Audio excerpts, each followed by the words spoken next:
విజయనగరం జిల్లా గజపతి నగరం నియోజకవర్గ కేంద్రంలో గజపతి నగరం దత్రాజేరు మండలాలకు చెందిన సర్పంచులు, ఎంపీటీసీలు, నాయకులు, కార్యకర్తలతో వైసీపీ విస్తృత స్థాయి సమావేశం నిర్వహించారు. రానున్న ఎన్నికల్లో వైసీపీ ప్రభుత్వం మరలా అధికారంలోకి వచ్చే విధంగా కార్యకర్తలు కృషి చేయాలని ఎమ్మెల్యే బొత్స అప్పల నరసయ్య కోరారు. అనంతరం తెలుగుదేశం పార్టీ నుండి వైసీపీలోకి వచ్చిన పలువురికి కండువాలు వేసి పార్టీలోకి సాదరంగా ఆహ్వానించారు.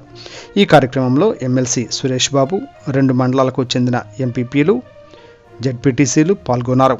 Today TV staff reporter yes Shankar, Vizianagaram జిల్లా.